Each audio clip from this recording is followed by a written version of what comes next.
So what ended up happening was when Bexar County Paranormal came to us, the founder, right? He says, Mike, there's a case that we just can't get to. It's just too severe, right? He goes, can you please, would you mind taking it over? I said, of course. What are the details? So he gave me some brief details, and I contacted the client, spoke to her. Well, after talking to her, we came to the conclusion of, yeah, she needs help. Let's go out there and help her. At the time, she was a student for a local university, and the place where she was living was like an apartment complex. Well, she lived on the third floor. I'm a big guy. I'm like, oh, I gotta walk my big ass up to the third floor, But and so we get there, and we didn't know that she was an empath. And what the empath is somebody who can feel all different types of energies. So from a simple touch like, hey, let me hug you or shake your hand, they feel everything you're feeling. And so on top of her, she had drank a little bit, and then she's an empath, and then she was a survivor of she's like a rape victim. So imagine all that into one person. And so when she was being affected by whatever's there, the energy, she became affected. And so what happened before she became affected, we were sitting there, I was going live on Facebook, and I was doing my intro, right? I hear the sound of a little boy laughing in the apartment. I'm like, wait a second, this is all college students. There's no little kids here. No one has children. So I hand the phone over to one of my investigators, and I went to try to find the source of the sound. As I'm walking through the hallway, there's a room that goes to the left and a room that goes to the right, and there's a restroom. On the right, there's two rooms. The one on the right of that area was our client. And she's on the floor, and she's like hyperventilating. She's like, oh, like she can't breathe, and she's like she's choking or something. I'm like, what the hell happened to her? And like, we had two ladies from San Marcos who are from a part of another team come help us. So they too were touching her, and just them touching her, it affects her because she feels that energies that they carry. Then my case manager went to try to help her. So it's like everything she's already feeling, plus everyone else's feelings. She's feeling all that, and so she's hyperventilating, she's freaking out, like. So something happens that I've never seen before in an investigation, right? They went to lift her up off the ground, and one lady grabbed her from one arm, my case manager grabbed her from the other arm, and like imagine trying to lift her up off the ground. She stayed sitting Indian style in the air, right? Well, I was standing behind her, so I have a view of her back. I saw her legs from underneath, like if someone came and grabbed her from her ankles from underneath and pulled her legs back, so her knees were like bending weird. Like it looked really weird, and I'm like, am I really seeing this? Like my first reaction was to get her outside. Whatever she's being affected by, let's get her to some fresh air. I don't want her to grab a knife or something that's gonna harm her or us. We're guiding her out to the front door. All of a sudden, I kid you not, man, from one moment to the next, it's like she hit the brakes, and she's like, I'm not going nowhere. And her voice changed, and she like the energy just changed completely. All of a sudden we managed to get her out the door. And when she gets out the door, she's crying hysterically. She's like, God help me, and she runs. And we had to grab her because she was trying to jump off the balcony. And I'm like, man, we got to make sure she's okay. So we finally get to the first floor. She's on the floor because she's just losing it. And my case manager, she's like, it's gonna be okay, just breathe, because she's hyperventilating. And the one thing she says is, she is mine.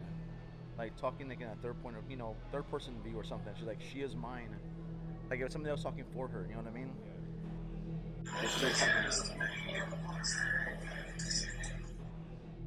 So as it's happening, all the people who are smoking and partying and stuff, they see that they think that we're kidnapping her. So they call the cops on us. The cops show up, they got there quick. I went to introduce myself. I said my name is Mike Cardenas. I'm a paranormal investigator. Another team friend of mine had this case, but they couldn't handle it, so they passed it to us. I said, I can show you the footage from the point we had her inside to bringing her here. I can show all the footage. They go, yeah, let's go check it out. So the cops went inside with us. They saw the footage of her, the way she was acting, and they were just like they looked scared themselves. And then they're like, because they saw that she was like, she had butted one of the guys. She had dug her nails into my arm. But the crazy part is when I felt her puncture my skin right here where my tattoo's at, with her nails, and I didn't have not one mark on me, which is so bizarre, right? But the cops are, they're watching when she's getting all crazy, and they go, you want to press charges on her for assault? I'm like, no, we know what we're doing. This is what we signed up for, And so she was downstairs, and the cop went to go see the lady, our client in the car. As we're walking up, we heard the loudest growl coming from the car, and the cop was like, "What was that?" And I was like, "Go look at it, man. You want to see?" And he goes, but right when he gets to the window, her leg comes flat out the window and almost kicked him in the face. And he's like, "Yeah, we gotta go. There's nothing we can do about it." And they split, bro. And then, we ended up cleansing. And then my cleanser came back from out of town. She did her cleansing, and it was done, man. And through the grace of God, man, is that when the process was all over, now she's in a better place now. She's happy good. And doing good in her life. So, but I'll never forget that case, man. I'll never forget none of my cases.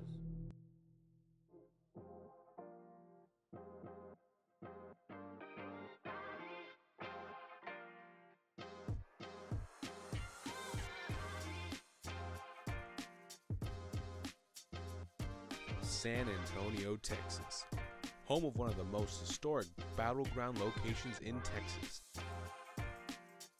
With the river flowing through the city that spans more than 15 miles.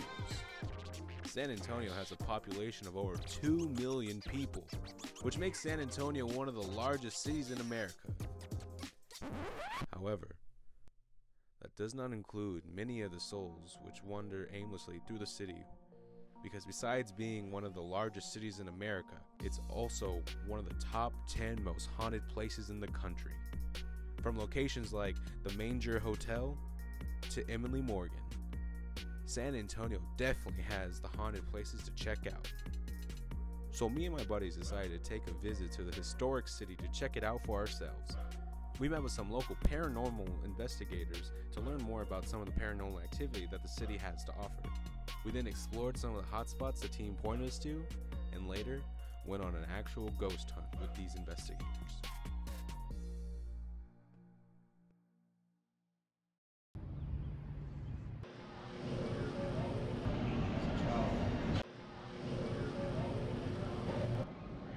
Add negativity to this, but Want to introduce yourself real quick? That'd be great. yeah, my name is Mike Cardenas, and I'm the founder of Midnight Paranormal Society here out of San Antonio, Texas. We want to come together as a team, find like-minded individuals who have either been through like what we have or worse, and so we formed MPS. Remembering what my siblings and I and my mom went through, people laughed at us, and people didn't understand. And when you don't understand, you say, "Oh, you're crazy," or maybe you're on drugs. And so all those things that happen, there's like a fire that was lit in me. More so, like, you know what? If the opportunity ever arises, and it or presents itself, I want to become a paranormal investigator. So, you were having experiences as a kid. Would you want to share any of those? Was there anything specifically that happened? Where it first started for me as a child, and this is back in the 80s, right? Late 80s. Our neighbor asked my mom if they can have a birthday party in our apartment. She was our neighbor. They have the exact, it's like cookie cutter apartments, I'm in the sofa watching everyone having a good time, and a birthday boy walks in, he and his friend, and he walks in with the Ouija board. And so that's where it kind of like stemmed from there. Yeah. They played the game and things started happening, They didn't do it properly? Well, no. Oh, hold on. Someone's calling. The client's calling me. Hold on. Oh, okay, so right now a client's calling in for an Hello? investigation. Hi, Mike. Yes, this is he. Hi, this is Mary. My cousin Jeanette gave me your number. Oh, yes, ma'am. How are you today? I'm good. It's weird because so I heard like the door slamming, and I'm like, I thought maybe somebody was fighting and they were hitting the door. And so when I walked towards the laundry room, and so I tried to get into the room, and you can hear the door unlocked. So I kind of pushed it, but it kind of pushed back. And I'm like, what the hell? Did I do something wrong? And then I did it again, and finally it opened. Right. So when I went in there, all the noise that I could hear on the outside of the door stopped.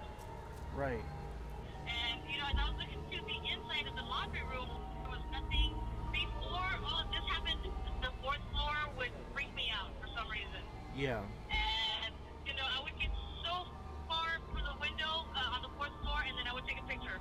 And I started seeing all these faces on there, and I'm like, what the heck is that? And I'm like, I hate this floor. Okay, so would you be open if we went tonight?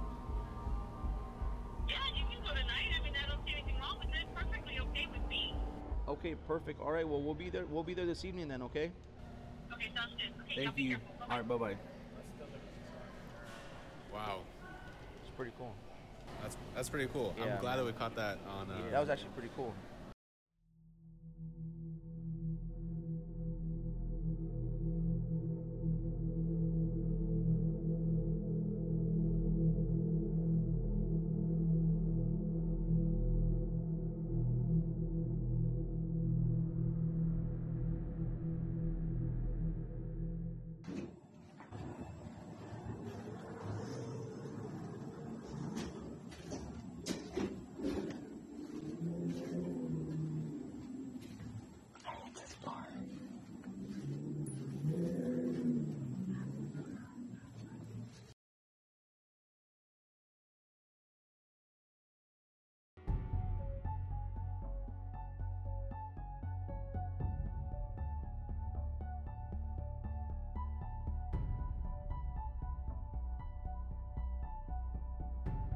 After the call from one of the clients, we headed out with MPS, where Mary experienced the phenomenon at the Extended Stay America Hotel in North San Antonio.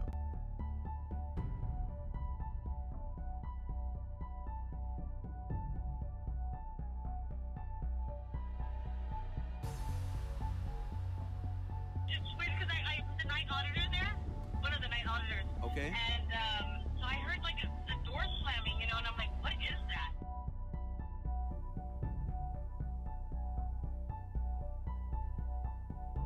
So before all of this happened, the fourth floor would freak me out for some reason.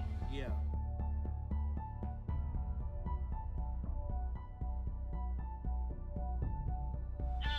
And I'm, getting off the elevator, and I'm like, I hate this floor.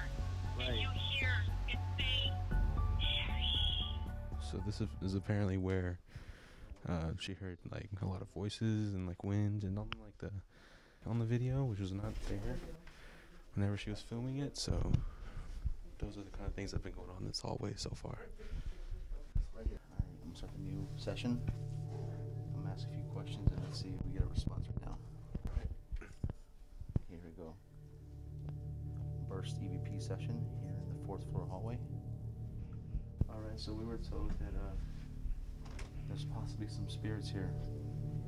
We want to invite you to come and communicate with us right now. I want you to know that we come in peace, love, and light. And we really, really want to see why you're here, if possible. Can you please tell me if you are a man or a woman, please?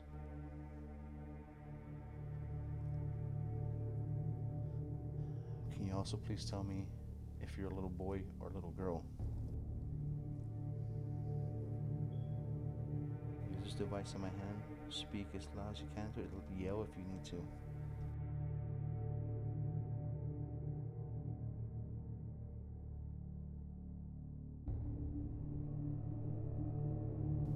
Can you give a sign of your presence? Can you go up to that window over there, the window blinds? And can you make the window blinds go down for us? If you could do that, man, that'd be amazing. Or at least slam that that wire that's hanging. Slam it pretty hard so we can see it move.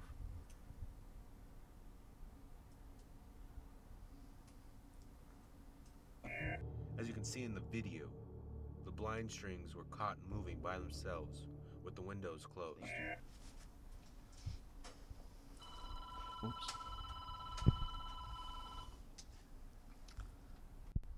While filming the blind strings, Mary received an unknown call with no voice but eerie static. Hold on. Dude, listen to that.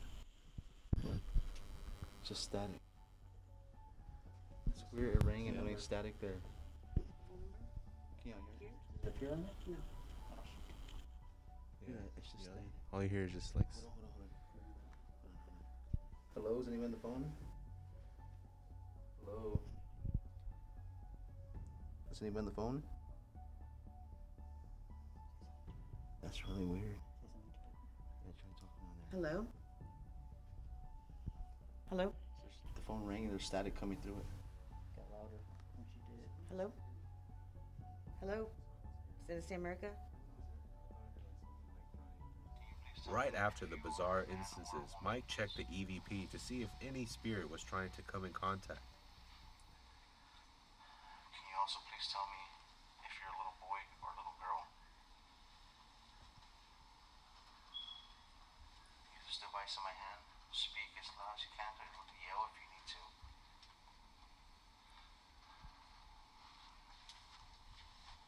Do you mind if we're here talking to you, or do you want us to leave? I don't know if it's one of you guys.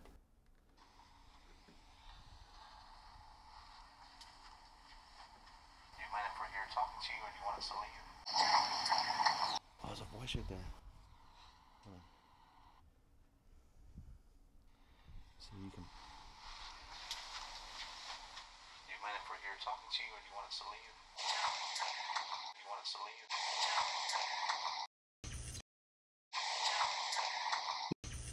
You hear that? Yeah. What is this? Sounded female. For sure. Let me try it again. George. As you can hear in the video, there was contact. Saying something. Oh.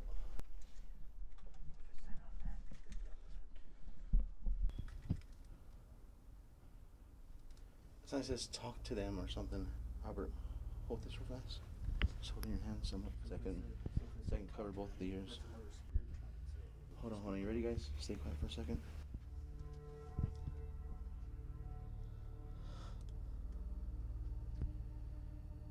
Oh my God! Like, listen to this.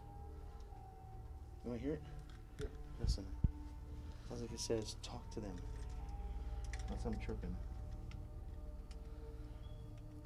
As soon as you hear me talking, I finish talking, you're gonna hear the female voice.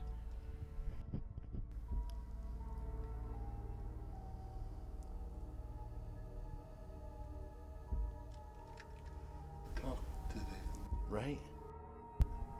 These series of events created more evidence that a spirit was responsible for Mary's experience, and even possibly our own. When Mike passed over the headphones and we listened to the audio for ourselves, we knew Mike wasn't lying. Talk to them or something. Yeah, it's pretty clear. That's pretty clear. After hours of the investigation, we concluded our ghost hunt with MPS, spooked by all we witnessed.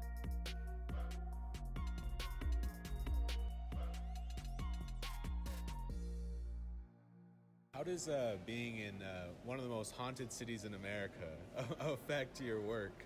I would say it's a gold mine, huh? It is, man. Because one thing about this city is that it's a culture, right? The people who live here, the communities, it's such diverse people, right? And each people who live in the different cultures in San Antonio, they all have different beliefs. There's so many different beliefs and so many, from urban legends to actuality, things that really happen. What's cool about it is that we get to experience things that happened from the Battle of the Alamo. It could have been from the Prohibition times. There's just so many things that have occurred that they left an imprint on the city, and we get to experience it, through our investigation. And it helps because who does not want to live in one of the most haunted cities in the nation, right? It's amazing.